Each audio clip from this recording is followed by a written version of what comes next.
Sob a proteção de Deus, presentes conselheiros Caio Márcio Nogueira Soares, Ivan Leles Bonilha, auditores Sérgio Ricardo Valadares Fonseca e Tiago Barbosa Cordeiro, procuradora do Ministério Público de Contas Valéria Borba, declaro aberta a 11ª sessão ordinária da Segunda Câmara.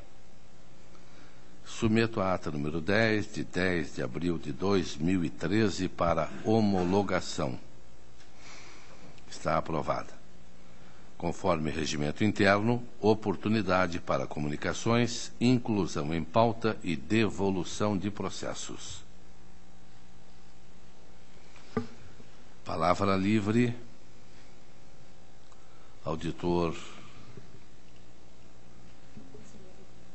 após conselheiro, auditor Ivan Leles Bonilha, conselheiro. Senhor presidente, ainda recuperando aqui as comunicações, gostaria de fazer a devolução ao conselheiro Caio Márcio Nogueira Soares, processo que trata de certidão liberatória da Pro Saúde, Associação Beneficente de Assistência Social. O protocolo é o de número 63801/13. Obrigado, presidente. Está anotado o auditor Tiago Barbosa. Obrigado, senhor presidente. Para comunicar sobre estamentos de processo na diretoria de análise de atos de pessoal, os processos 681-264-2011, 490-14-2012, 395-16-13, 797-12-13, 847-771-12, 524-49-12, 520-58-12, 844-90-13, 790-11-13, 758-90-13, 639-540-12, 817-50-13, 733-353-11, 725-512-11, 308-141-12, 851-540-12, 357-31-13, 535-737-12, 859-91-12, 757-50-13, 712-90-13, 628-912-10, 434-577-11, 545-155-12, 514-333-11, 638-24-13, 514-198-11, 514-201-11, 170-15-12, 176-78-12, 302-042-11, 720-88-3-11, 286-036-12, 468-080-11, 137-290-12, 170-31-12, 100-998-13, 599-530-10 e 309-474 de 2012. Está em discussão não a proposta do auditor, mas aí estão anotados, não é? E ainda a palavra livre para o relato da pauta, Sua Excelência, conselheiro Caio Márcio Nogueira Soares.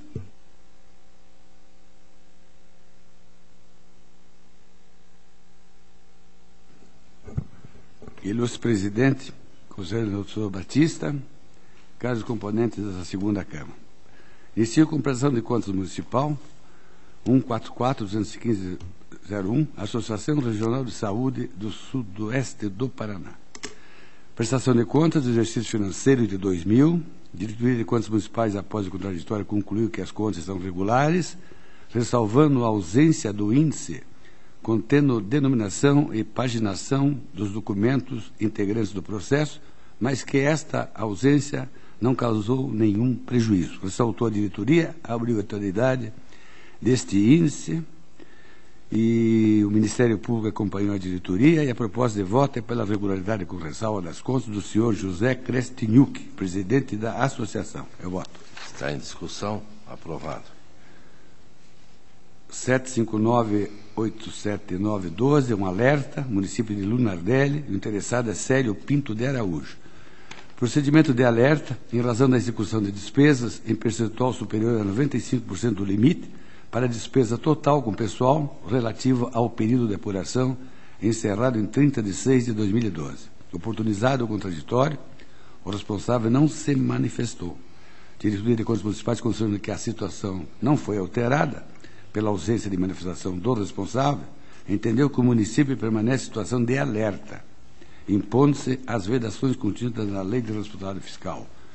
Concluiu pela expedição do alerta e posterior juntada à prestação de contas anual do Executivo referente ao exercício de 2012. Da mesma forma, se manifestou o Ministério Público, com base nas manifestações uniformes, o voto é pela expedição do alerta, devendo os autos retornarem à Diretoria de Contas Municipais para adoção das providências necessárias e juntada à prestação de contas anual do exercício financeiro de 2002, do Executivo Municipal de Lunardelli. Eu voto. Está em discussão. Aprovado. 82.890.11, é um processo adiado, Associação Autoniense de Assistência Social Autônia. O interessado é a senhora Ivone Borsari da Silva. É uma transferência recebida do município de Autônia, exercício financeiro 2010, para aquisição de material de consumo e despesas com pessoal para a manutenção da associação. Após o contraditório de diretoria da análise de transferência, manifestou-se pela regularidade. O Ministério Público, preliminarmente, opinou pela intimação da presidente da associação e do senhor Pedro Nunes da Mata, prefeito, para prestar esclarecimento quanto à natureza dos imóveis ocupados pelas creches gerenciadas pela associação e seu município possui creches por eles mantidas de forma direta. O município, em resposta, esclarece que não mantém creches de forma direta e exclusiva e que todas são geridas pela associação e se encontram sediadas em imóveis públicos. O Ministério Público entendeu tratar-se de terceirização irregular de serviços de educação infantil pelo município e que essas coisas contêm irregularidade insanável, proveniente da inadequação do objeto conveniado. Opinou pela expedição de ofício ao Ministério Público Estadual da comarca de Autônia para que informe acerca de eventual procedimento investigatório e ou demanda judicial existentes para apurar a situação. O pedido de expedição de ofício foi indeferido através de despacho e foi solicitada a manifestação do Ministério Público quanto ao mérito. Em nova manifestação, o Ministério Público ratificou seu pedido de expedição de ofício. Verifica que não cabe procedimento investigatório em um processo de transferência voluntária, principalmente quando não há, na instrução, notícia de irregularidade. Nada obsta que, se assim o entender, o ilustre representante do Ministério Público solicite abertura de procedimento de fiscalização em processo apartado dos presentes autos. Assim, o voto é acompanhando a instrução da diretoria de análise de transferências pela regularidade das contas. Eu voto. Está em discussão. Aprovado. Presidente, Conselheiro Bonilha.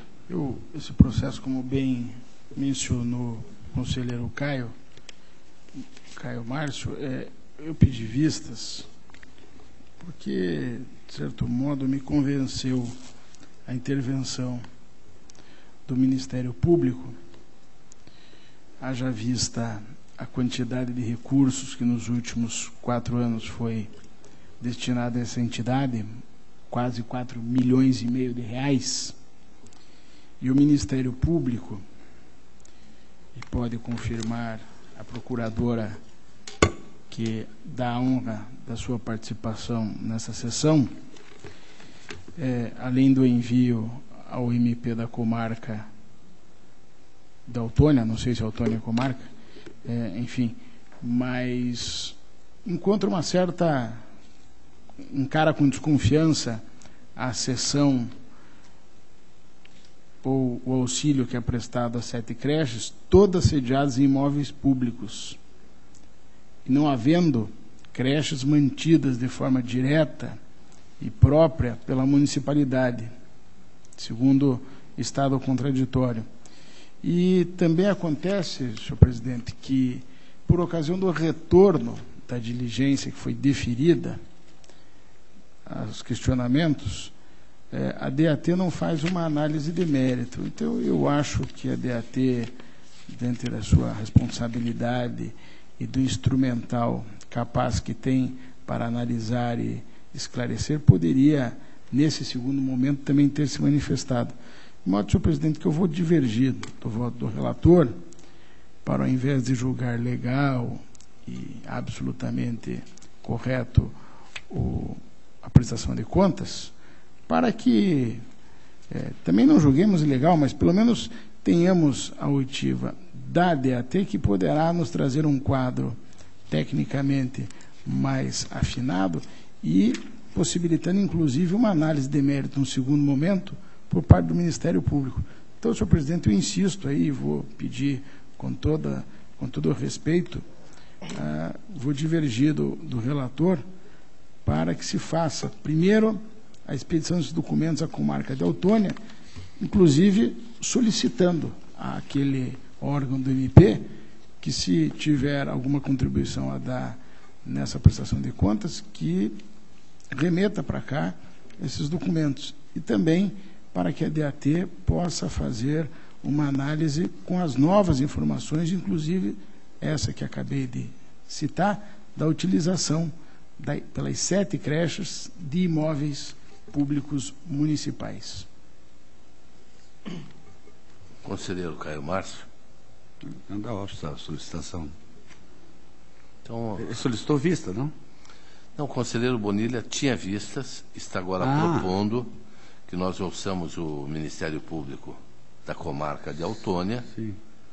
E aí uma nova manifestação da DAT, é isso, conselheiro Bonilha? Porque quando houve o retorno, presidente, com essa resposta, a DAT quedou-se silente em relação aos novos dados que foram trazidos pelo prestador das contas. Se o conselheiro Caio Márcio concordar... Não, concordo. Então está aprovada a proposta do conselheiro Bonilha. Eu achei que ela havia pedido vista inicial. Ato de inativação 419.290/04, município de Moarama. Interessada é Cícera Maria dos Santos. Aposentadoria por idade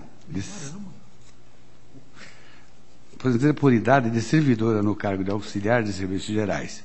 O processo encontra sobrestado por conta da negativa de registro da admissão do interessado, conforme a resolução 1047/05, no processo 519.190/02. A diretoria jurídica opinou pelo registro da inativação, considerando o princípio de da segurança jurídica e do decurso de prazo, pois a admissão se deu em 1990 e a negativa de registro em 2005. O Ministério Público opinou pela negativa de registro e esta Corte, através do acordo 2241/10, já sedimentou entendimento acerca da matéria, que é sobre o registro da aposentadoria, tendo em vista o decurso do tempo. A negativa de registro vai contra o princípio constitucional da segurança jurídica garantido pela Constituição Federal. Não há como negar registro à aposentadoria, tendo em vista que os efeitos já são produzidos há anos e o servidor não concorreu agindo de má-fé. No caso, verificamos a necessidade da aplicação da convalidação do ato, porquanto não se vislumbra lesão ao interesse público e nem prejuízo a terceiros, e porque, conforme trazido aos autos, pela DIJUS, passaram-se 15 anos entre o fato ocorrido e a manifestação desse tribunal pela ilegalidade do ato, excedendo o limite de 5 anos para anulação do ato pela administração conforme disciplinado pela lei. Assim, eu acompanho a diretoria e voto pelo registro da aposentadoria. Está em discussão? Aprovado. 321848/08, município de Moarama. Interessado Manuel Leite de Carvalho. A aposentadoria por invalidez do servidor, ocupante do cargo de servente geral. O processo semelhante ao anterior e acompanha o mesmo entendimento pelo registro da aposentadoria, conforme o entendimento da diretoria jurídica. Está em discussão? Aprovado. 300.070/09, município de Moarama. O interessado, Mário Furtado. Aposentadoria por idade de servidor, ocupando do cargo de vigia. Processo semelhante ao anterior e acompanho o mesmo entendimento pelo registro da aposentadoria, conforme o entendimento da diretoria jurídica. Eu voto. Está em discussão? Aprovado. 329.222/09, município de Moarama. Interessado, Orlando Olisieri. Também a aposentadoria por idade de serviço, ocupando o cargo de motorista. Outro processo do mesmo sentido, e o voto é pelo registro da aposentadoria conforme a diretoria jurídica. Está em discussão. Aprovado. 601.399.10, Instituto de Previdência e Assistência de Jaguaraíva.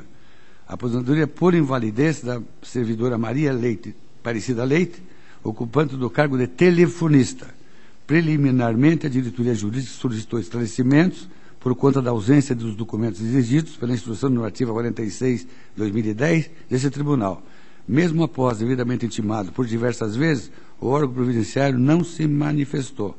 Por fim, a DIJUR manifestou-se pela negativa de registro. O Ministério Público, embasado no parecer da diretoria jurídica, também opinou pela negativa. A sexta razão, a diretoria jurídica, porquanto os documentos necessários para a concessão do benefício, conforme disciplina a instrução normativa, não foram apresentados pelo órgão providenciário, impossibilitando assim qualquer possibilidade de registro do presente ato de aposentadoria. Assim, eu voto pela negativa de registro do ato concessivo do benefício de aposentadoria e aplicação de multa ao gestor, senhor Oswaldo Alves Medeiros. É o voto.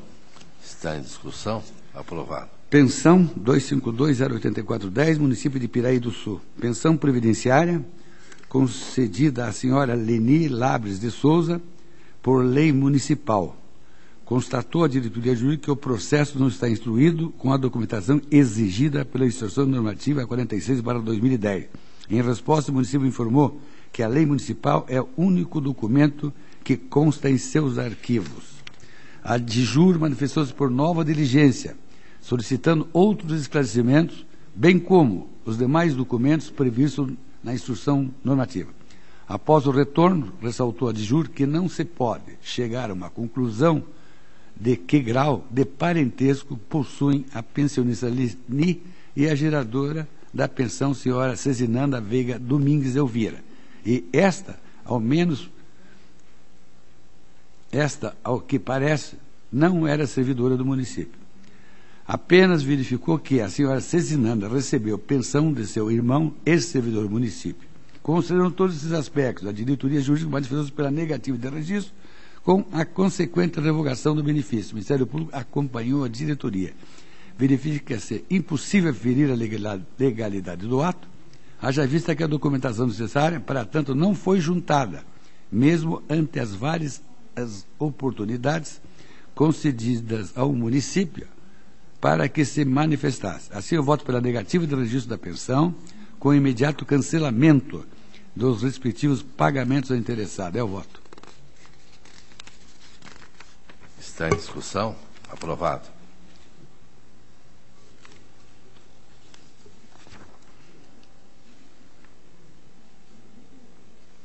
Admissão de pessoal 451.745/09, Universidade Estadual de Londrina. Interessado Vilmar Sachetim Marçal. Admissão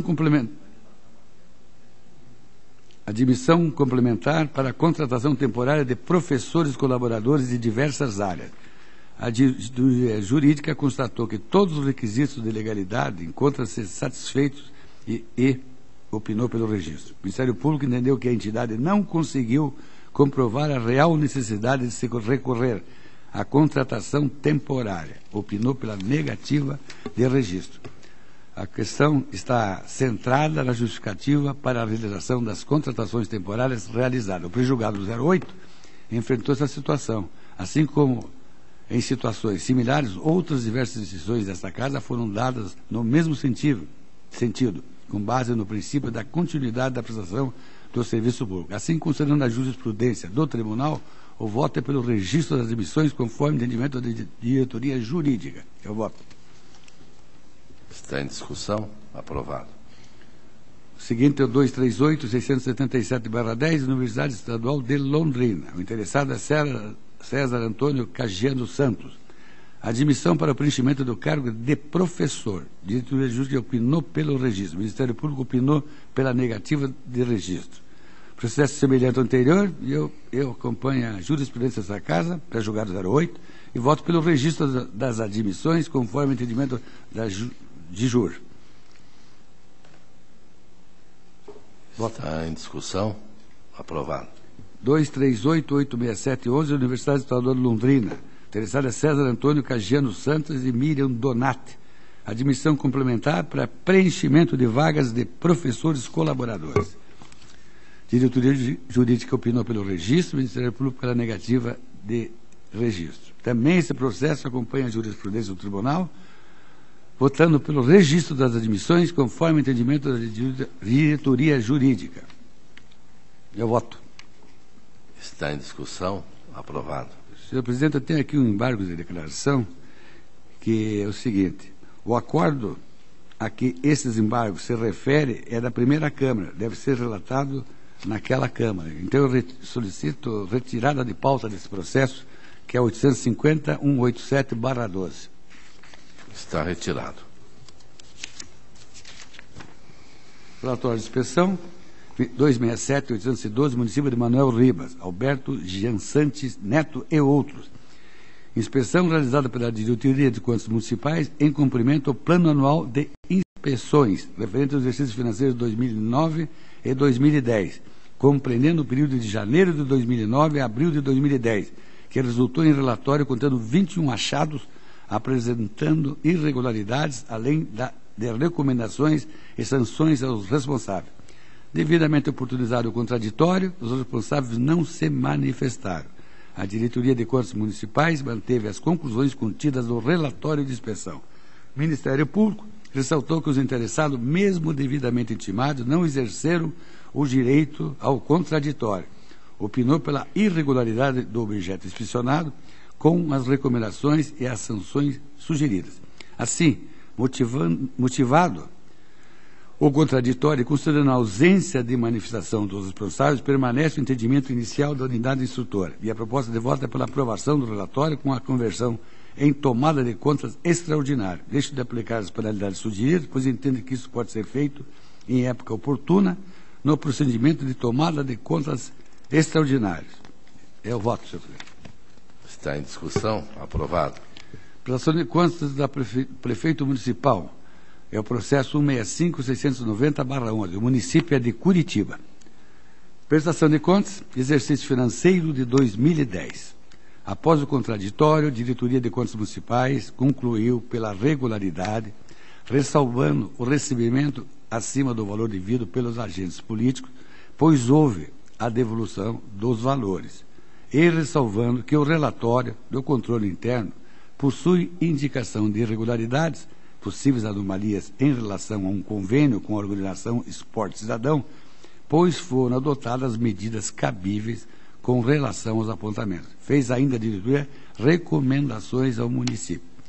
O Ministério Público acompanhou a Diretoria de Contas Municipais, mas ressaltou a possibilidade de prolação de despacho saneador para aferir a existência de outros expedientes em trâmite nesta Corte, que possam ter repercussão no exercício em análise.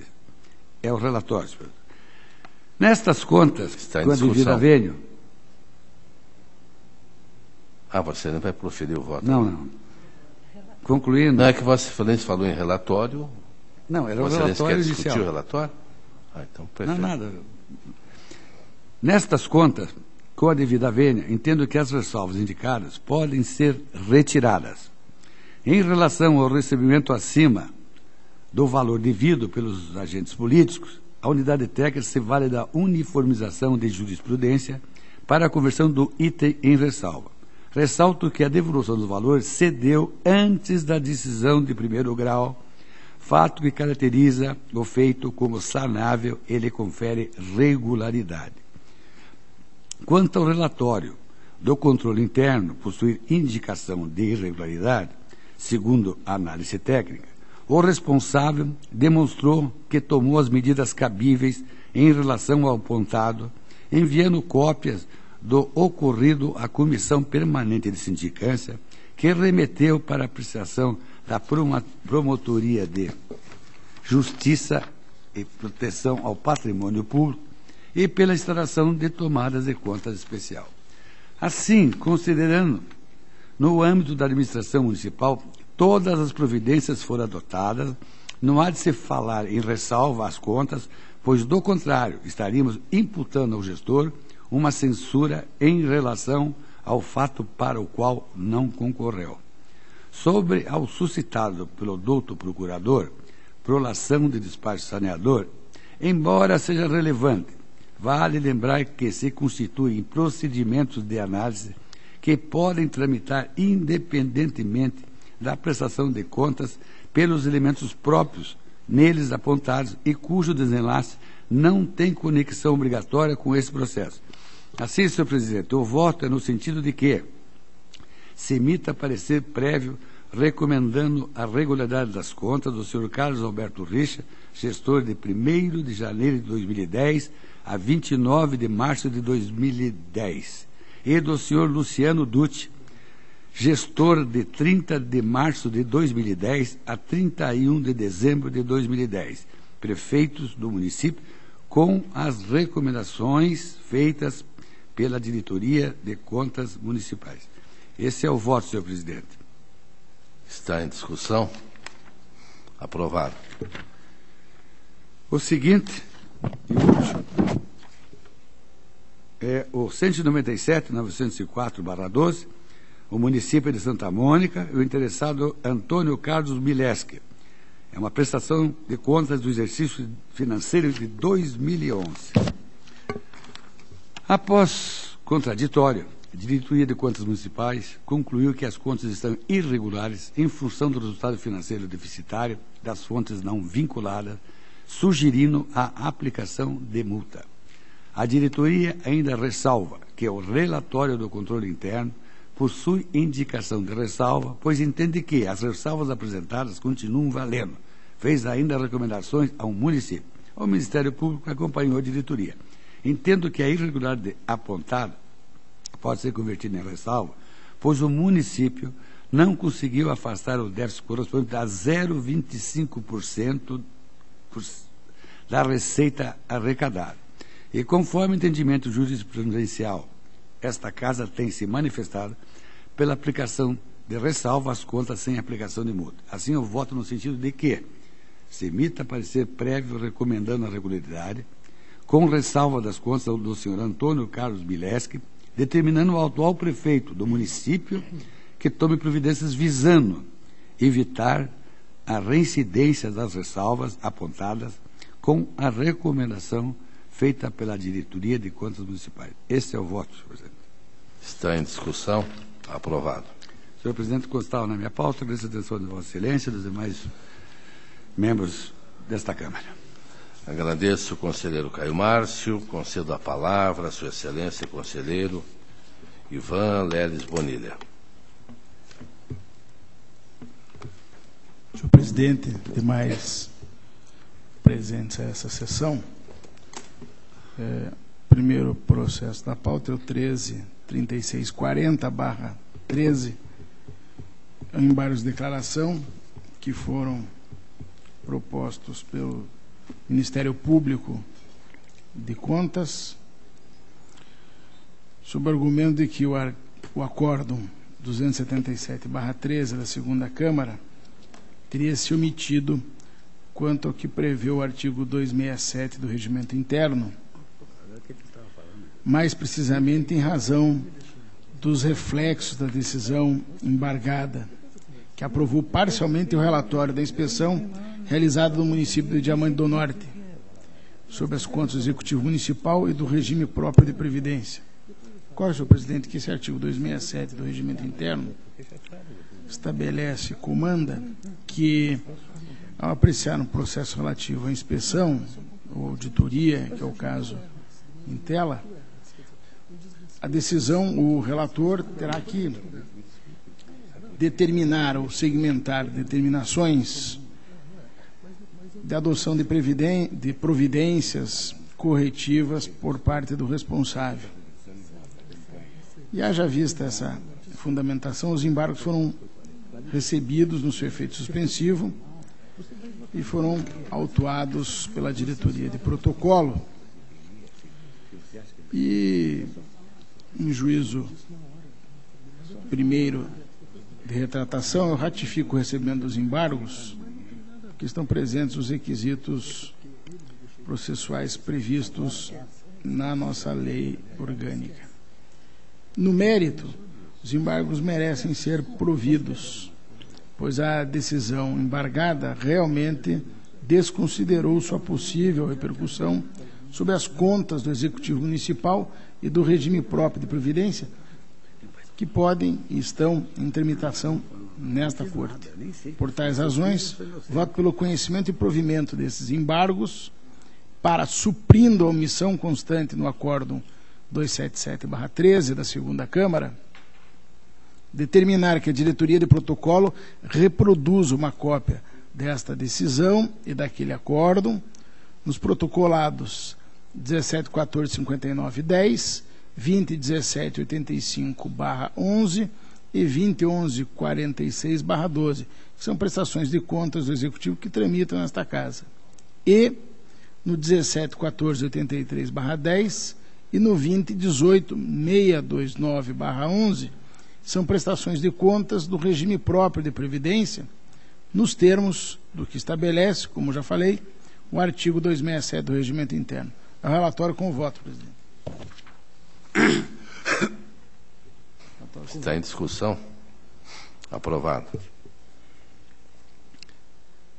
27.6480/12 é um pedido de certidão liberatória do município de Carambeí, prefeito da época, não sei se é o atual, Osmar Riquicli. O feito tramitou regularmente, tendo que a DCM e o MP posicionaram-se pelo encerramento do processo por perda do objeto, eis que a certidão pretendida estaria disponível para emissão automática no site da Corte. Realmente é o que ocorre. Então, o pedido é dispensável, motivo pelo qual voto pelo encerramento do processo nos termos do parágrafo 3º do artigo 398 e 297, ambos do regimento interno.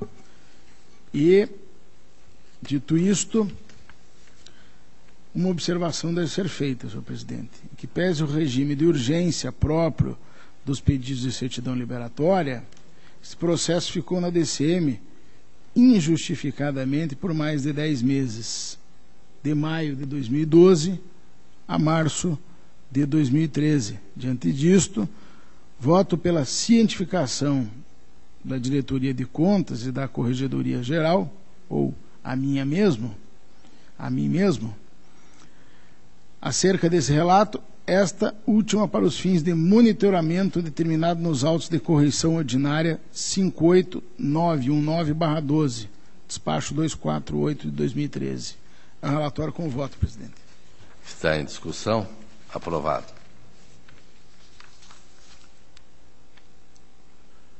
Protocolo 61562/13, pedido de certidão liberatória formulado pelo município de Presidente Castelo Branco, representado pela prefeita Gisele Potila Facim Gui. Não sei se tem parentesco nesta corte. O feito tramitou regularmente, sendo que a diretora de contas municipais e o IMP posicionaram-se pelo encerramento do processo por perda de objeto, eis que a certidão pretendida estaria disponível para emissão automática no site desta corte. Em consulta, isso se comprova. Em outras palavras, voto pelo encerramento do processo, como já fiz ainda nesta sessão, de acordo com o parágrafo 3º do artigo 398 e do artigo 297 do Regimento Interno. O relatório com voto. Está em discussão. Aprovado. O 69997/13, também os mesmos fatos com outra moldura. Aqui o pedido de certidão liberatória formulado pelo município de São José da Boa Vista, sendo procurador o senhor Rony Carvalho da Silva. Também houve perda de objeto para esse pedido, motivo pelo qual sou pelo encerramento do processo nos termos do parágrafo 3º do artigo 398 e 297 do Regimento. Relatório e voto, presidente. Em discussão. Aprovado. 8408-2/13, igual conteúdo, mudando o endereço. Aqui o município de Itaperuçu, representado por seu prefeito, da época, ou atual, Neneu José Artigas. Também a perda de objeto, pelos mesmos fundamentos dos anteriores, acompanho o Ministério Público e voto pelo encerramento do processo. Relatório com voto. Está em discussão. Aprovado. 6620/13, servidor do quadro de pessoal desse tribunal, Gumercindo Andrade de Souza, ocupando o cargo de analista de controle, lotado na DCM, formulou requerimento interno para solicitar a concessão de abono de permanência, previsto no parágrafo 5º do artigo 2º da emenda constitucional número 41.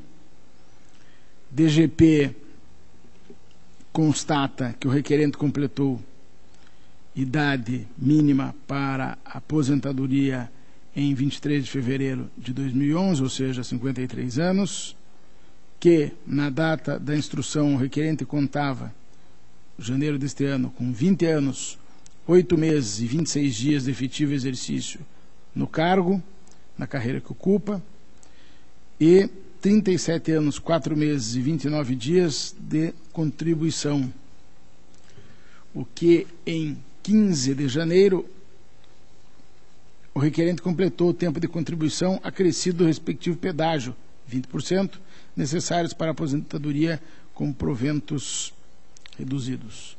No final, a DGP conclui que o servidor tem direito ao abono de permanência a partir de 15 de janeiro deste ano, pois, nesta data, alcançou todos os requisitos para aposentar-se com proventos reduzidos, conforme artigo 2º, parágrafo 5º da emenda constitucional 41.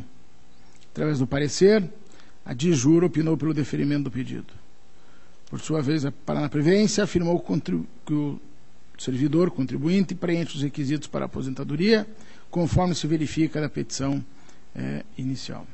Por fim, o MP também concorda com tudo isso e não há por que divergir e dos documentos que instruem o presente processo e das manifestações, observa que o servidor faz jus à percepção do abono de permanência. Então, voto pela concessão do que pretende o servidor. Ao relatório com voto. Está em discussão. Aprovado. Obrigado, senhor presidente. Agradeço ao conselheiro Ivan Bonilha. A palavra com o auditor Sérgio Ricardo Valadares Fonseca. Excelentíssimo senhor presidente, senhores conselheiros, excelentíssimo senhora procuradora, excelentíssima senhora secretária, senhores servidores, senhoras e senhores, inicio pelo processo 168-989-10, que trata da prestação de contas do senhor Adir Schmitz, prefeito de Nova Aliança do Ivaí em 2009. Gestão orçamentária, financeira, patrimonial, feita pela Diretoria de Contas Municipais, a peça 5. Conclusivamente, após análise das justificativas apresentadas pelo responsável, a Diretoria de Contas Municipais e o Ministério Público de Contas manifestam-se uniformemente no sentido de que o Tribunal emita parecer prévio pela regularidade com ressalva das contas, em razão da indicação de situação de irregularidade no questionário Atuação da Saúde do Conselho Municipal de Saúde.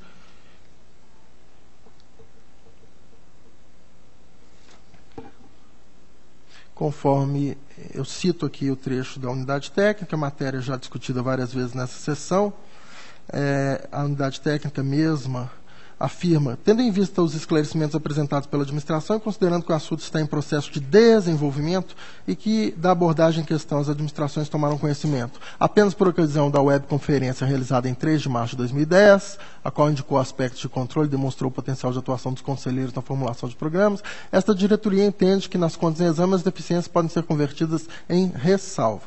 Conforme precedentes anteriores, essa conta aqui é de 2009, portanto, não teria conhecimento prévio de algo que ocorreu em 2010 e, seguindo os precedentes, eu afasto isso sequer como causa de ressalva e proponho parecer prévio pela regularidade das contas. Pela regularidade, presidente. Está em discussão.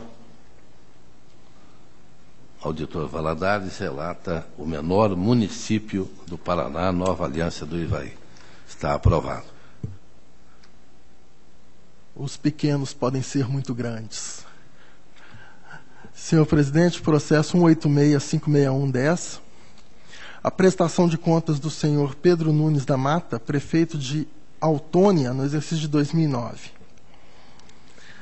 A análise da gestão orçamentária, feita as peças 5, conclusivamente, Diretoria de Contas Municipais e Ministério Público manifestam-se uniformemente no sentido de que o tribunal emita parecer prévio pela irregularidade das contas em razão dos seguintes fatos. Resultado orçamentário deficitário não justificado no valor de R$ 355.335,85, valor esse correspondente a 3,13% da receita arrecadada. 2. Irregularidades identificadas no questionário da atuação da saúde. Além dessas inconsistências, a Unidade Técnica e o Ministério Público apontam mais 6 ressalvas. E eu, novamente, no que diz respeito ao questionário de atuação da saúde, não considero sequer ressalva, e quanto ao resultado orçamentário, o município justificou, além do valor ser inferior ao que se consagrou pelo costume, os 5%, e nesses casos o tribunal considera apenas ressalva. Além disso, o município justificou que o déficit decorreu da frustração da arrecadação. Afirma que já tomou medidas para elevar suas receitas e conter despesas, etc. Verifico que, na verdade, apesar dessas informações, isso não se refletiu na prática, porque em 2010 o déficit foi maior, alcançando 5,54%, e em 2011 o déficit maior ainda, 7,01%. O meu entendimento pessoal, na verdade, eu realizo a análise verificando exatamente a evolução do município, se efetivamente ele tomou providências para reduzir o déficit. Eu levo em conta especialmente o final da gestão, porque entendo que é esse o princípio da Lei de Responsabilidade Fiscal, que o gestor anterior não passe para o sucessor uma situação de desequilíbrio, mas, nesse caso, o meu entendimento pessoal seria até de apontar realmente esse fato como grave. Mas, seguindo a orientação do tribunal, que fixou em 5%, eu proponho que o tribunal emita parecer prévio pela regularidade com ressalva, e em razão desse déficit orçamentário inferior a 5%, afastando a outra questão, que diz respeito à atuação do Conselho de Saúde, afasta aquela outra questão e não considero sequer ressalva, mas em razão do déficit pela regularidade com ressalva. Está em discussão, conselheiro Bonilha. Senhor presidente, eu perguntaria ao relator qual é o percentual do déficit. O déficit é de 3,13%, né, inferior aos 5%, que o tribunal adotou como parâmetro, né, entre eles, nesse sentido, fixou-se como índice aceitável 5% da receita, conforme acórdão 193706 do Tribunal Pleno. E de lá para cá, o tribunal... Aliás, senhor presidente, eu menti aqui, eu li errado. Na verdade, em 2010, o déficit aumentou, foi para 5,54%. Vossa Excelência se equivocou, Vossa Excelência é uma pessoa incapaz de mentir. Mas em 2011, mentira, não foi déficit, em 2011 foi superávit de 7,01%. 1.004.000, então retiro aquela segunda parte que eu disse que eu aceito, porque em 2011 realmente foi um superávit. Não obstante os déficits apresentados serem muito próximos do limite jurisprudencial definido por esse tribunal, no exercício de 2011 foi alcançado superávit de R$ 1.004.872,57, o que evidencia o empenho do gestor na persecução da eficiente gestão. Então, quer dizer, o déficit foi de 3,13, inferior a 5, e em 2011 teve superávit. Então, pela regularidade com ressalva.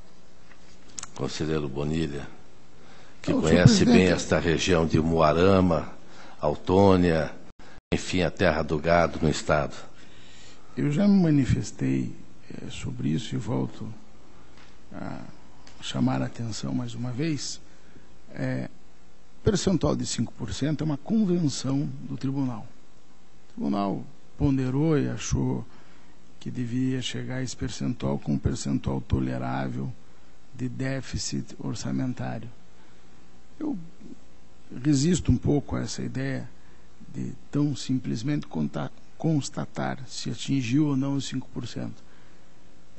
Por que não 5,1, 5,2 ou 5,3? Para mim, o mais importante, e é a questão sobre a qual esse tribunal deve e irá se debruçar em breve, é sobre a despesa qualitativamente considerada, ou o déficit qualitativamente considerado.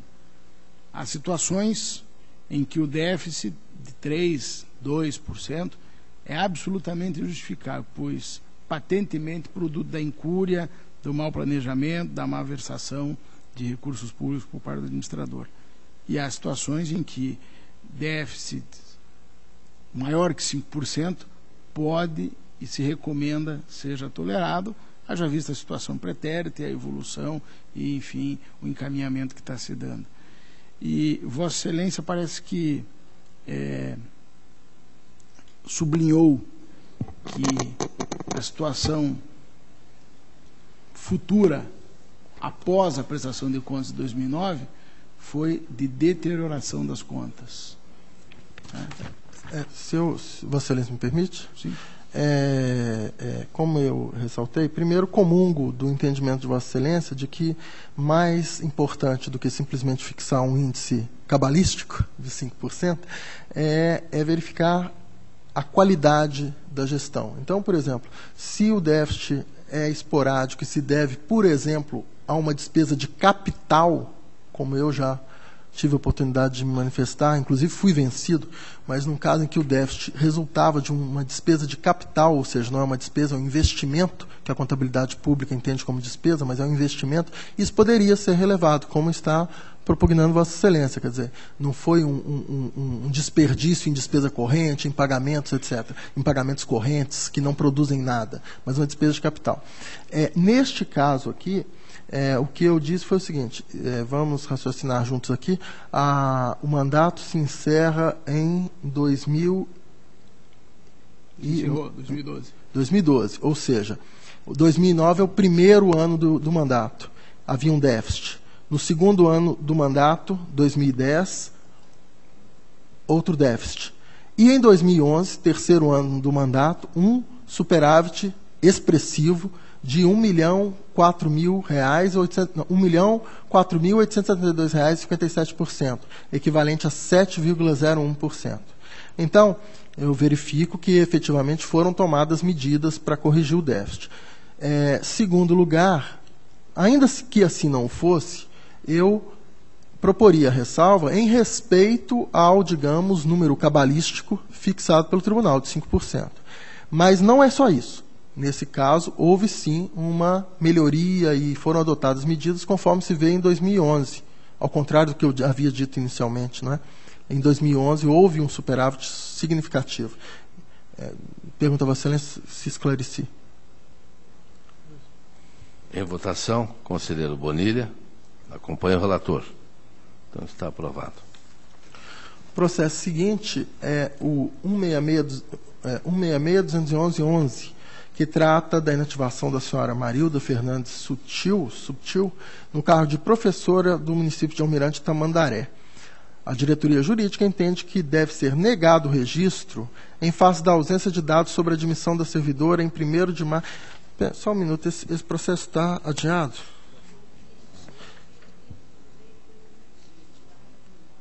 Hoje, senhor presidente, deixa eu ver se esse processo... Senhor auditor. Esse processo está adiado desde 10 de abril? Não, então eu solicito que permaneça adiado, perdão. Está adiado.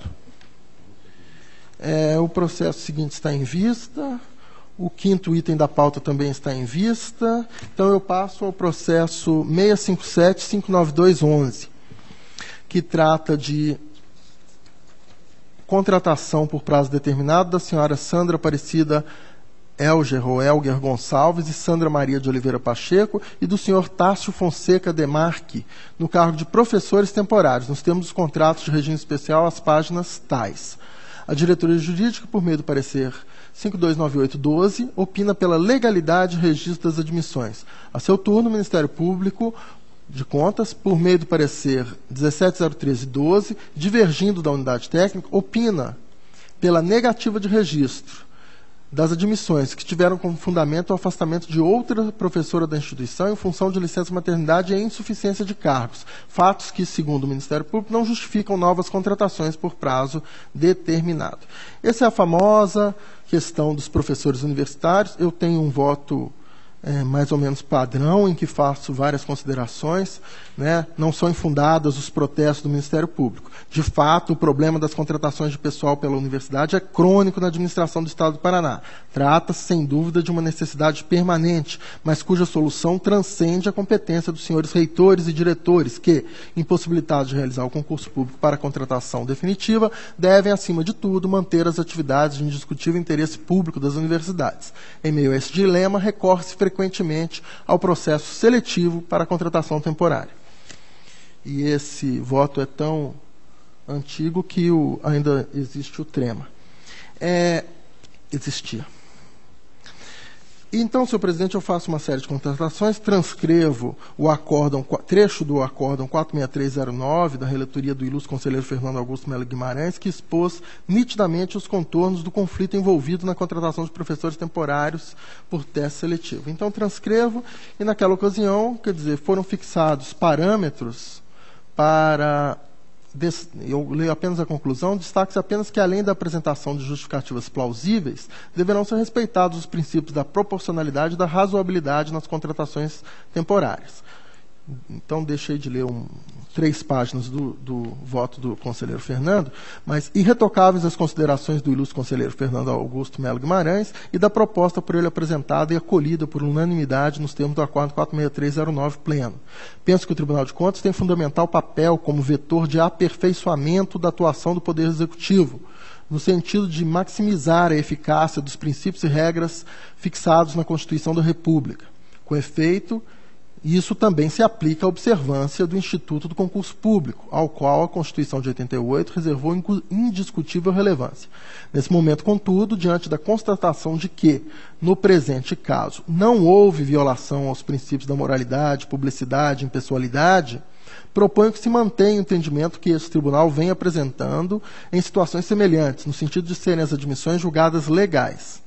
Cito ainda o trabalho apresentado pela ilustre secretária de Estado da Ciência, Tecnologia e Ensino Superior, doutora Lígia Lúmina Pupato, nos autos do processo 203.74407, peça 50, que demonstrou a situação da contratação temporária de professores no Estado do Paraná.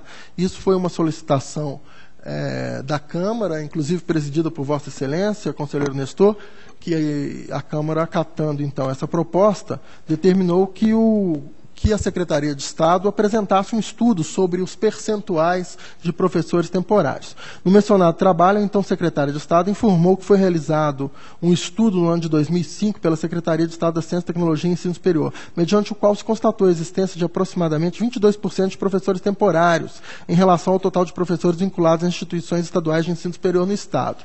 Informou a secretária que foi elaborado pelo Estado do Paraná o Plano Trienal de Reposição de Docentes das instituições estaduais de ensino superior, em substituição aos contratos temporários. No entanto, conforme relatado, em meio ao plano trienal, o governo autorizou a abertura de 43 novos concursos de graduação, razão pela qual a redução de professores temporários não foi suficiente, passando o contingente de professores com contratos precários no exercício de 2009 a corresponder a 3,8% dos professores vinculados ao Estado. A Secretaria defende que as contratações temporárias destinaram-se a garantir a continuidade dos serviços educacionais e estavam amparados pelo Decreto Estadual 572205.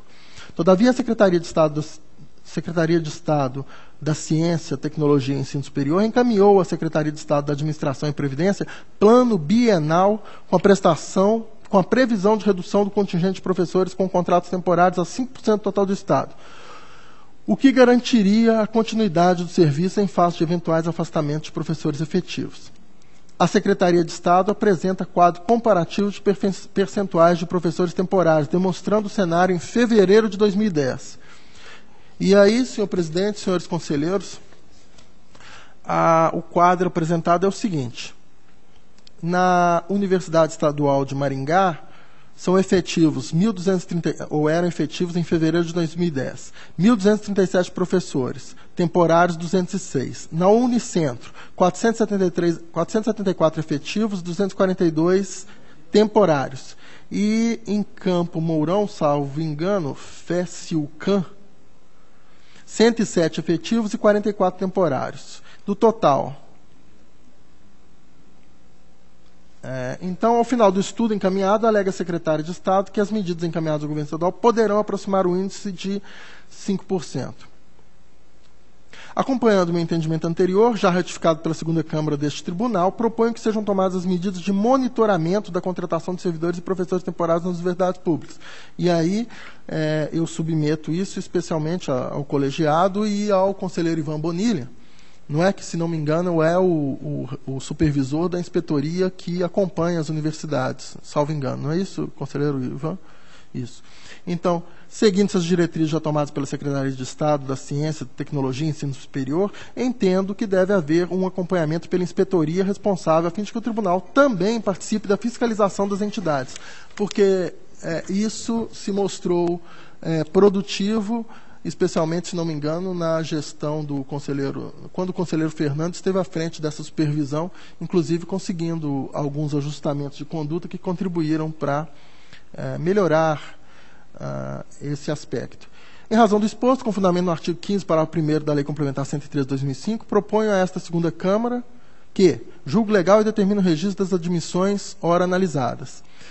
2, e aí, em especial, quer dizer, submeto à consideração de Vossa Excelência. Encaminha a presidente do Tribunal de Contas sugestão de que, a fim de permitir um diagnóstico da real situação e encontrar alternativa para a solução de um problema crônico, inclua no plano de fiscalização e auditoria de caráter operacional no âmbito das universidades estaduais, com ênfase na questão dos contratos temporários, com análise, dentre outros aspectos, da razoabilidade da quantidade de tais contratos, dos eventuais prejuízos decorrentes de tal prática ao desenvolvimento de projetos pedagógicos, e 3, das eventuais circunstâncias que dificultariam ou tornariam inoportuna a realização de concursos públicos. Na verdade, eu vou adaptar isso aqui e fazer uma sugestão de que seja encaminhado esse estudo ao ilustre conselheiro Ivan Bonilha, em vez de ir direto para a presidência, não é isso? E Sua Excelência, creio, terá condições de analisar o caso. Então, em vez de encaminhar a presidência do tribunal, estou proposta para esse colegiado, encaminha a Sua Excelência o ilustre conselheiro Ivan Leles Bonilha, supervisor da área, a fim de essa sugestão para que Sua Excelência analise. É o voto, senhor presidente. Está em discussão? Está aprovado. Eu apenas quero fazer um pequeno comentário, que essa questão foi levantada justamente por Vossa Excelência, há uns 4 ou 5 anos atrás, de encaminhamento à inspetoria, e fez um belíssimo estudo a respeito dessas contratações. Porque Vossa Excelência fez alguns comentários e deixou de dizer eu propus. Então, eu quero dizer que foi Vossa Excelência quem propôs naquela oportunidade, encaminhamento à inspetoria, acompanhamento, como está fazendo neste momento. Então, se alguém merece cumprimentos pelas tomadas de posições desse tribunal, é o auditor Sérgio Valadares. O conselheiro Bonilha relutou um pouco em aceitar essa proposta, mas, como gosta de bastante trabalho, acatou e a matéria está aprovada. Senhor presidente, generosidade de Vossa Excelência, porque, na verdade, sem o apoio do colegiado, não é possível que nenhuma proposta vá adiante. Então, se a proposta foi adiante, é porque teve o apoio de Vossa Excelência e dos demais integrantes do colegiado. O processo 328.960.12 é a mesma situação do anterior, eu faço os mesmos comentários, e a proposta é pela legalidade e registro das admissões do professor Paulo Rafael de Souza Santana, professor colaborador auxiliar da Universidade Estadual de Londrina. Está em discussão. Aprovado. Senhor presidente, era o que tinha a relatar. Agradeço a atenção de todos. Agradeço a Vossa Excelência e concedo a palavra a Sua Excelência, o auditor Tiago Barbosa Cordeiro. Obrigado, senhor presidente, conselheiro Bonilha, doutor Sérgio, doutora Valéria. Tenho em pauta a prestação de contas municipal, processo 121.044/2009, que trata das contas do senhor Efraim Bueno de Moraes, prefeito do município de Quatiguá, no exercício financeiro de 2008. A instrução conclusiva da Diretoria de Contas Municipais é de que as contas estão regulares. A instrução deu por sanados alguns itens. Faço menção ao item falta de repasse da contribuição patronal ao INSS, segundo tabela constante da instrução, em 5 meses, naquele exercício de 2008, houve uma contribuição a menor. E a justificativa que foi acatada, no sentido de que foi autorizado por lei municipal ainda de 2008 o parcelamento de débitos, e esse parcelamento, então, foi formalizado com o Instituto Nacional de Seguridade Social e estava sendo pago. O Ministério Público acompanha a instrução processual pela regularidade das contas, e a proposta que apresento é pela emissão de parecer prévio pela regularidade das contas do gestor. Está em discussão. Conselheiro Caio Márcio acompanha. Aprovado. Senhor presidente, eu tenho uma outra prestação de contas, 169.225/2010, que é contas do gestor do Instituto de Previdência dos Servidores Municipais de Arapoti, no exercício de 2009. Eu solicito adiamento desse processo. Está adiado. Tenho atos de inativação. O primeiro processo é o 405.216/2011. Trata de uma aposentadoria, concessão de aposentadoria ao servidor Nelson Bueno, ocupante do cargo de agente de apoio. Resolução de 2011. Nesse processo, como em vários que tenho trazido, e ainda trarei muito mais, a apreciação do colegiado, a questão que se discute é da ausência de indicação do valor dos proventos no ato de concessão do benefício. Há toda uma discussão a respeito desse tema. A conclusão da diretoria jurídica pela legalidade e registro da inativação, pela aplicação de multa ao senhor Jorge Sebastião de Bem, então secretário de Estado da Administração e da Previdência, que não corrigiu o ato original. Multa nos termos do artigo 87, inciso 3, a linha F da lei complementar. O Ministério Público, como em vários processos, se manifesta pelo registro do ato. Há aqui aquela consideração de que seria cabível a negativa, acaso se tratasse de ato concedido após a entrada em vigência da Lei de Acesso a Informações. E a proposta que faço, como fiz em outros casos, considerando que o ato é anterior, é pela legalidade de registro e aplicação da multa especificada pela diretoria jurídica. Está em discussão. Auditor Valadares. Senhor presidente, obrigado. Eu não estou no quórum, mas é porque esses atos de admissão estão lá conosco, não é? Todos os auditores, e nós temos conversado, não é? Mas acho que não tive a oportunidade ainda de conversar com maiores detalhes com o colega, o grande doutor Tiago. Porque há uma decisão da primeira Câmara que aprovou um voto do Conselho Substituto Ivens, em que isso foi remetido para que houvesse algum processo que uniformizasse isso. Porque, ou não, eu pelo menos pretendo fazer uma sugestão nesse sentido. Porque, veja, parece-me, pelo que eu li rapidamente do brilhante voto do conselheiro Ivens, que há um parecer da Procuradoria-Geral do Estado fundamentando essa omissão do valor. Então, o que me parece é o seguinte: o tribunal deve chegar a uma posição definitiva, porque o tribunal vem exigindo isso dos municípios. E, em relação ao Estado, há um parecer do Procurador-Geral. Então, não me pareceria, assim, digamos, justo mesmo que apenar um secretário de Estado com essa multa, e ele vai levar inúmeras, se seguirmos esse caminho, não é?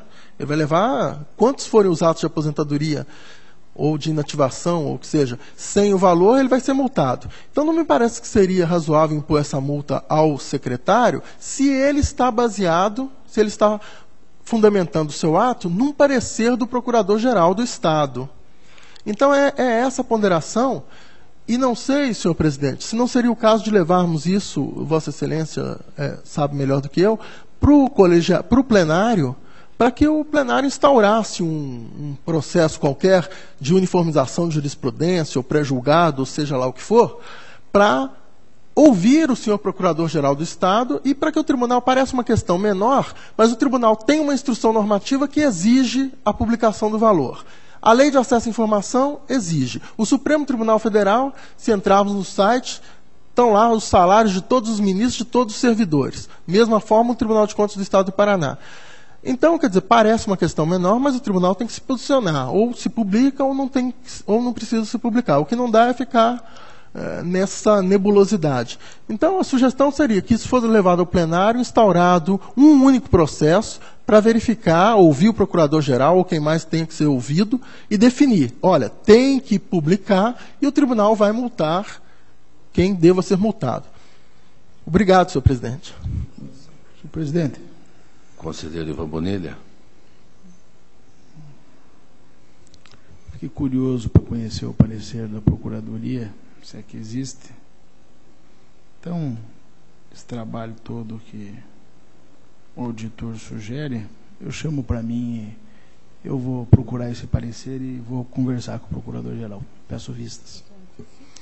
Vistas concedidas. Porém, a senhora procuradora, que depois de um longo tempo retorna para engrandecer esse plenário, pede a palavra.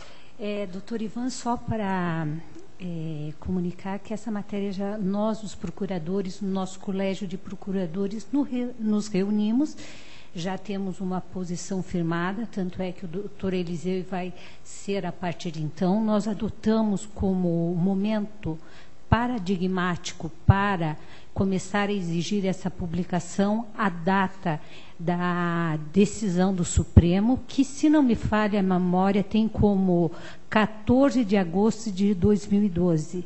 Se o senhor depois quiser trocar uma ideia conosco, eu lhe passo a ata onde nós discutimos, debatemos essa questão, motivado justamente pelo doutor Tiago, que sempre tem reiteradamente levantado essas questões e que nos motivou a nos reunirmos para que chegássemos a um consenso. E essa foi a questão que, se não me falha a memória, foi usada a decisão do Supremo como paradigma, que não, acho que é 14 de agosto de 2012. Então, vistas ao conselheiro Ivan Bonilha, conselheiro Caio Márcio, concorda? Sem objeção, senhor relator. Senhor presidente, eu só gostaria de até fazer alguns comentários adicionais. Achei muito bom que o doutor Sérgio tenha instigado a discussão dessa questão e gostaria de já adiantar ao conselheiro Ivan que o último processo de minha pauta também é a mesma situação, é 717, 630, 2012. E gostaria também de fazer rápidas colocações. Me lembro em algum... Porque, na verdade, eu tenho ocupado, vamos dizer, 95% do meu tempo com esses processos, infelizmente. Por quê? Porque eu tenho a preocupação de que acho legítima a instrução normativa do tribunal e tenho a preocupação de que, se ela existe, tenhamos que fazer a sua observância compulsória.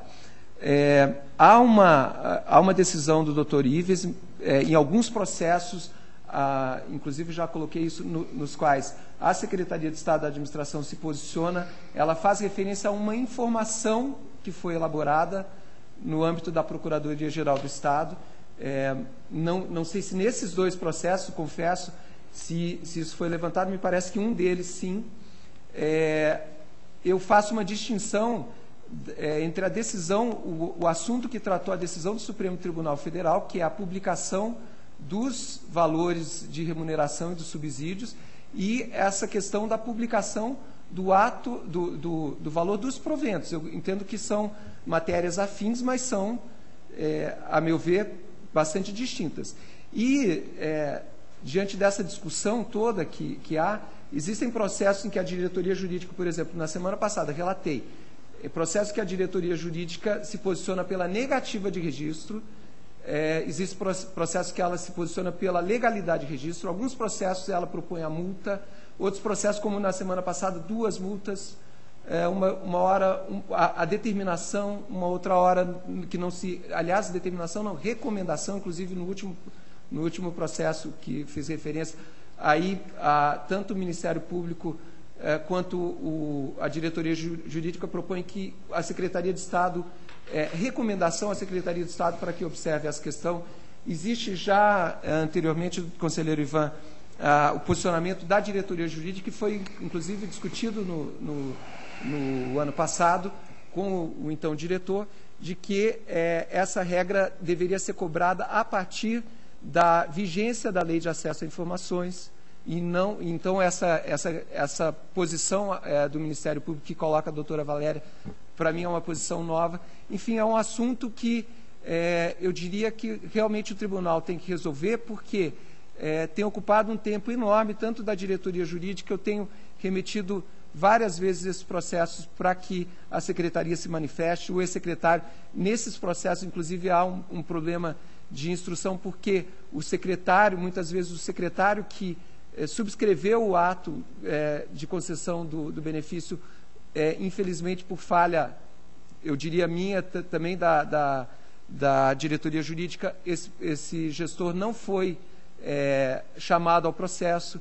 Então, é uma questão que realmente o tribunal tem que resolver, até porque, a se seguir a posição da diretoria jurídica de que, a partir da vigência da lei, isso será cobrado e será motivo para negativa de registro, da vigência da Lei de Acesso a Informações, será motivo para negativa de registro, o que vai ocorrer? Vamos negar registro desse processo? Ainda não trouxe nenhum nessas circunstâncias. Então, eu acho muito bom que isso seja discutido no colegiado, até entendo que eu não entrei nesse detalhe, até porque talvez já entenda que é uma discussão do tribunal e me esqueço que, na verdade, somos nós, auditores, que temos lidado com isso. E também então, é uma questão formal, né? Porque a servidora, com certeza, preenche os requisitos, que é contribuição e tempo. Então, nós temos esse cuidado, doutor Tiago, e foi uma reunião extraordinária e nós estamos adotando, o nosso colegiado reuniu e achou que a decisão do Supremo seria um fator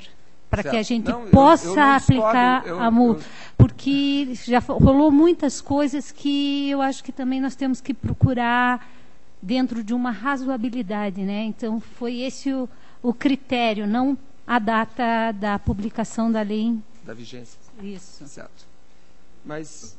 Vistas ao conselheiro Bonilha, houve o destaque da edição extraordinária do nosso Ministério Público de Contas e um fato será devidamente detalhado no futuro próximo, por uma decisão do plenário. Certo.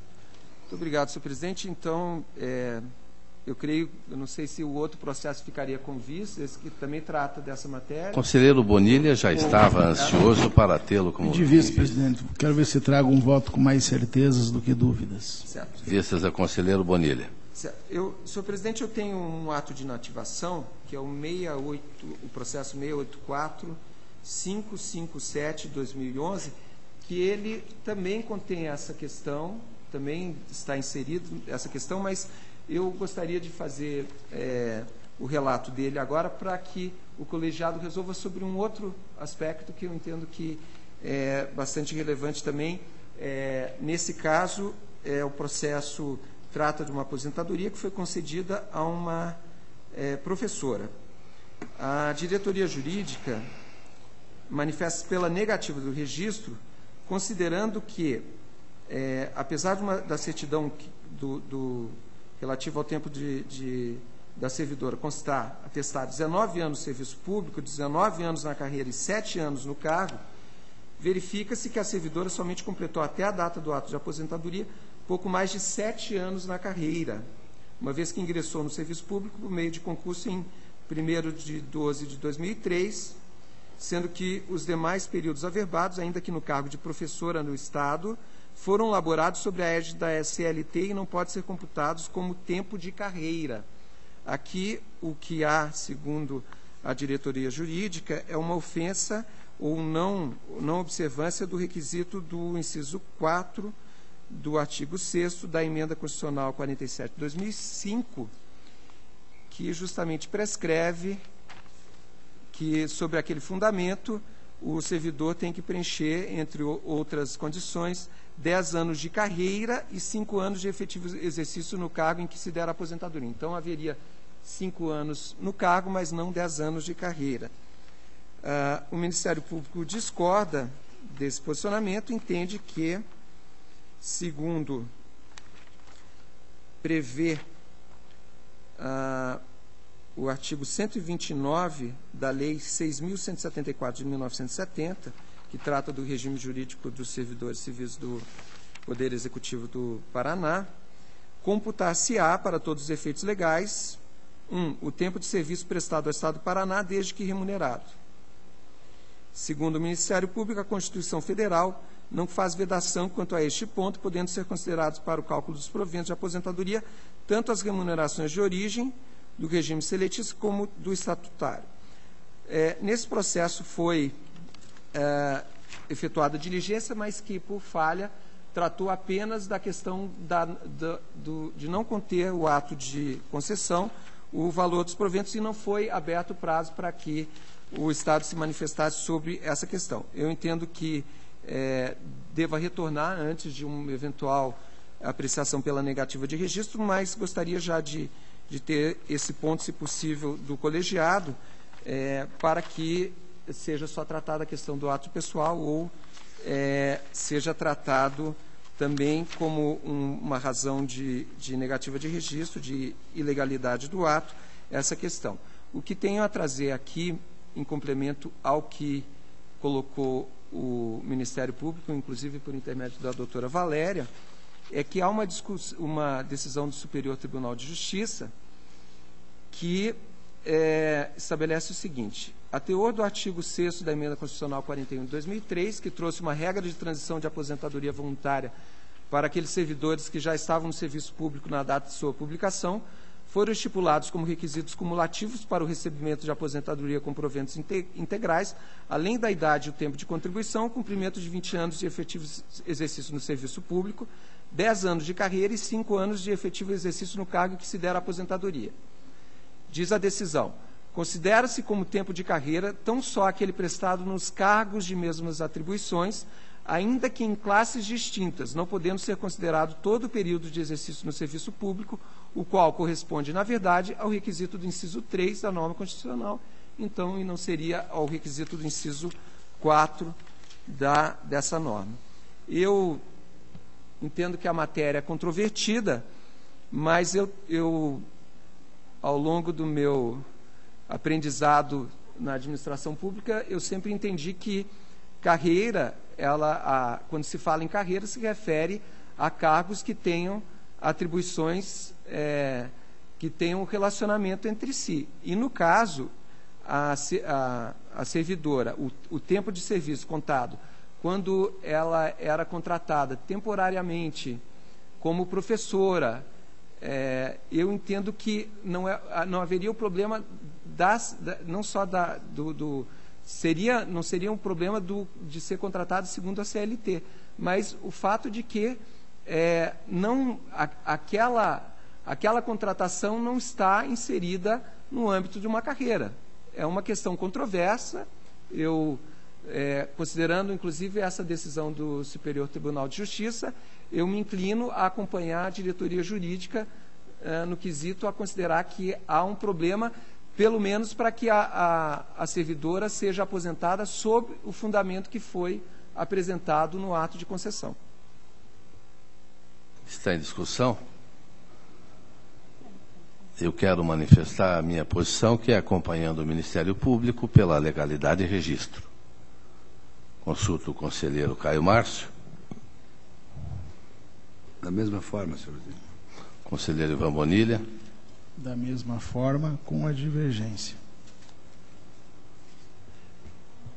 Então está aprovado por 3-0, contrariamente à proposta do relator, e que é acompanhando o Ministério Público. Vossa Excelência tem a palavra como relator. Sim, senhor presidente, esclarecida essa posição pelo colegiado, eu vou solicitar, então, o adiamento do processo, porque há também, como disse, a questão do valor dos proventos. Então, Excelência, eu não vou acatar porque eu coloquei em votação. No momento da discussão, eu poderia tê-lo feito, a não ser que o plenário se incline a essa posição. Caso contrário, nós ficamos todo esse tempo, poderíamos ter na oportunidade, ter adiado, ter solicitado uma diligência, mas depois da votação, Vossa Excelência há de convir que eu também vou ficar numa situação delicada e o próprio Ministério Público, que também teve o acompanhamento desta manifestação. Senhor presidente, eu entendo as razões de Vossa Excelência, mas eu quero afirmar que, antes de colocar a questão em ordem, em discussão, eu coloquei essa circunstância que haveria também o problema do valor dos proventos. Então, eu deixei ciente ao colegiado que haveria também isso. Então, eu solicitaria excepcionalmente a Vossa Excelência que acatasse a questão e pudesse, então, adiar o processo. E aí, o que coloquei, antes de inclusive, fazer referência a essa discussão, é que haveria o problema porque o Estado não foi intimado a se manifestar sobre esse assunto. Foi intimado a se manifestar sobre a questão do valor dos proventos. Porque continua pendente a questão do valor dos proventos. Eu consegui um posicionamento do colegiado em relação senhor presidente, pela ordem, essa interpretação. Pela ordem, conselheiro Ivan Bonilha.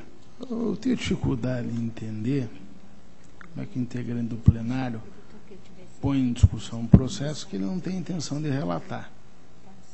De modo, senhor presidente, que acho absolutamente vencida e extemporânea a manifestação do auditor a essa altura, levantando inclusive preliminares que nem ele pôs na hora da discussão. Senhor presidente, vou discordar do conselheiro Ivan.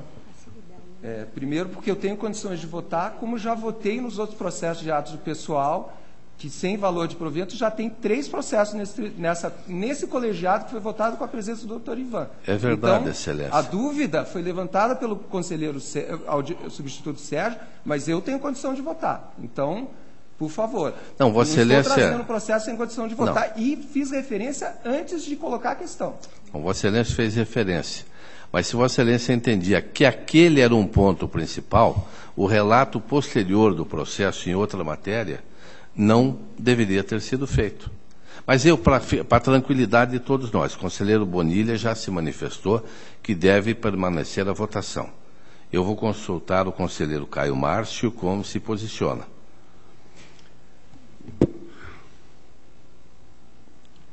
O conselheiro Bonilha diz que a matéria está relatada e, portanto, pode ser votada de acordo com o parecer da Procuradoria. Vossa Excelência já tinha sido feita a votação, né? Eu tinha acompanhado a Procuradoria. Então, eu acompanho o conselheiro Bonilha. Então, eu vou deixar registrado o posicionamento de Vossa Excelência, auditor Tiago Barbosa Cordeiro, e dar a matéria como aprovada pela legalidade e registro nos termos do Ministério Público. Senhor presidente, eu só vou fazer com bastante ênfase, eu acolho a decisão, Vossa Excelência tem toda a competência, o colegiado tem toda a competência, mas eu vou colocar de uma forma bastante clara que é uma incongruência o conselheiro Ivan solicitar a vista dos autos para discutir uma situação e na mesma sessão, um processo que está no meio desses 2 processos que o conselheiro tem vista, ele já decidiu a situação de uma maneira. Então, não precisamos das vistas. Está feito o registro e... Senhor presidente, pela ordem. Pela ordem, auditor. Senhor presidente, Sérgio Valadares. eu gostaria de pedir que conste em ata a minha profunda indignação com desrespeito ao colega Tiago, porque são inúmeros os casos, em que o tribunal, no final da sessão, reabre a discussão. Então, por favor, registre em ata que o auditor Sérgio considerou profundo desrespeito ao relator Tiago Barbosa Cordeiro a não reabertura da discussão. Por gentileza, conste em ata. Não, Excelência, eu quero apenas deixar bem claro que, primeiro, não concordo com a proposta de profundo desrespeito. Desrespeito é nós termos julgado uma matéria de uma maneira e o auditor Tiago Barbosa, que tem meu maior respeito sempre, insistir em discutir uma matéria com outro viés. E eu coloquei para o plenário decidir. Então, Vossa Excelência, eu vou pedir para que se registre o profundo desrespeito ao doutor Tiago Barbosa Cordeiro, do conselheiro Ivan Bonilha, do conselheiro Caio Márcio Nogueira Soares e do conselheiro que preside a sessão, que sou eu, Nestor Batista. Então, nós três desrespeitamos, segundo o doutor Valadares, ao posicionamento do auditor Tiago Barbosa Cordeiro, e a matéria está encerrada. Senhor presidente, era o que eu tinha relatado. Passo ao relato da minha pauta.